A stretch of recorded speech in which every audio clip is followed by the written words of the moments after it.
Hello guys, welcome back to our channel. అమ్మవారి కరుణకు నియమాలు. మేము వేలు లక్షల జపం చేయలేము, హోమాలు చేయలేము, దాన ధర్మాలు చేసే స్థితిలో లేము. కాబట్టి మాకు అమ్మవారి అనుగ్రహం దొరకదు అని చాలామంది అనుకుంటూ ఉంటారు. నిజానికి మంత్రం, జపం, యాగం, హోమం, పూజ ఇవన్నీ ఏ దేవుడికి అయినా చేస్తాము. అయితే ఇవి ఆ దేవుళ్లకు మనుషులు దగ్గరగా వెళ్ళడానికి కొన్ని మార్గాలు. అంటే ఇవన్నీ చేయడం వల్ల శ్రద్ధ, ఓర్పు పెరుగుతుంది. తద్వారా భక్తి మెరుగవుతూ ఆ దైవం మీద నమ్మకం కలుగుతుంది. ఆ నమ్మకం క్రమంగా మనల్ని నడిపించే ఒక శక్తిగా మారుతుంది. అయితే అలాంటివి ఏమీ లేకుండా, ఒక్క రూపాయి ఖర్చు లేకుండా, మీ సమయం వృధా కాకుండా ధర్మవర్ధిని అయిన జగన్మాత కరుణను అపారంగా పొందవచ్చు. అయితే దానికి కొన్ని నియమాలు,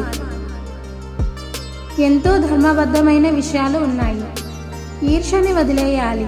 తమకన్నా ఉన్నతంగా ఉన్న వారిని చూసి ఆనందపడకపోయినా పర్వాలేదు, కానీ అసూయ పడకూడదు. ఎందుకంటే మనిషి ఎదగనివ్వని గుణాలలో ఈర్ష్య కూడా ఒకటి. అలాంటి గుణం ఉంటే మనిషిలో ధర్మబద్ధంగా ఆలోచనలు నశిస్తాయి.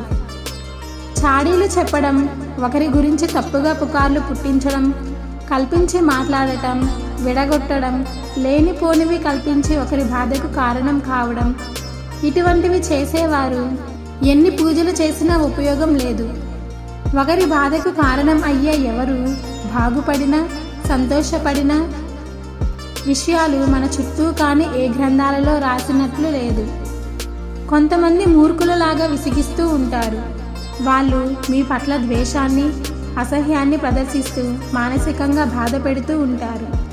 అలాంటి వాళ్ళ గురించి పట్టించుకోవడం మానేయాలి. కానీ తిరిగి వారిని ఏదో అనడం, చేయడం సమంజసం కాదు. బాధ పెట్టడం వాళ్ళ ఉద్దేశమైనప్పుడు దాన్ని వదిలేయడం ఉత్తమం. కానీ బాధపడితే వాళ్ళ ఆనందాన్ని పెంచినట్లే కదా. కాబట్టి మానసిక రోగులు అనుకుని జాలిపడి వారి ప్రవర్తన గురించి ఆలోచిస్తూ మీ మనశ్శాంతిని కోల్పోకూడదు. కష్టానికి తగ్గ ఫలితాన్ని మాత్రమే ఆశించాలి. నిజాయితీగా పనిచేయాలి. ఇంకొకరి కష్టాన్ని లాక్కోకూడదు. దొంగతనంగా ఏదీ తీసుకోకూడదు. ఇతరుల డబ్బుకు, వస్తువులకు ఆశపడకూడదు. అడ్డదారిలో డబ్బు సంపాదించే ఆలోచనలు, పనులు చేయకూడదు. మీరు తిని మిగిలింది పడేయకుండా వీధి కుక్కలకు అయినా పెట్టొచ్చు. ఆహారాన్ని వృధా చేయకూడదు. 100 నీతి వాక్యాలు చెబుతూ బతకడం కంటే ఒక మంచి పని అయినా చేస్తూ బతకడం ఎంతో గొప్పది.